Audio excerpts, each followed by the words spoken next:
আওয়ামী লীগের মতো যদি ব্যাকআপ হতে হাঁটেন তাহলে আওয়ামী লীগ ভারত পালাইতে পারছে, শেখ হাসিনা ভারত যাওয়া পালিয়ে আছে, আপনাদের নেতা লন্ডনে আছে, বাংলাদেশে আসবে, আশা করি তারা আগামী নির্বাচনে রাষ্ট্র ক্ষমতায় যাবে, কিন্তু তারা কিন্তু পালানোর জায়গা ভারত পাবে না, পাকিস্তানও পালাতে পারবে না ভারতের উপরে দিয়া।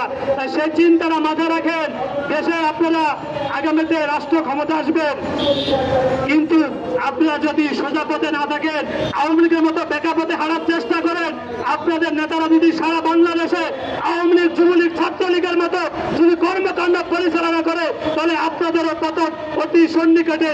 কারণ আমরা বাংলাদেশকে আওয়ামী লীগের হাত থেকে মুক্ত করেছিলাম যাতে বাংলাদেশের মানুষ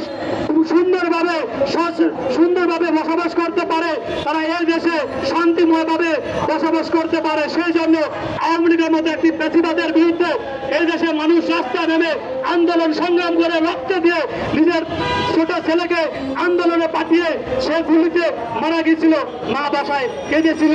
ওই রকম ভয়াবহ দৃশ্য আমরা দেখেছিলাম।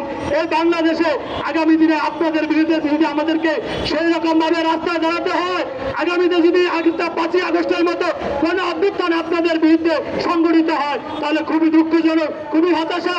কারণ আপনাদের সাথে আমরা দীর্ঘদিন আন্দোলন সংগ্রাম কাঁধে কাঁধ মিলিয়ে করেছিলাম। কেন করেছিলাম? এই চাঁদাবাজি, লুটপাট আর ধান্দাবাজির জন্য। আজকে জনাব তারেক রহমান, আপনি বিদেশের মাটিতে আছেন, আপনি দেশে আসুন, দেখে যান।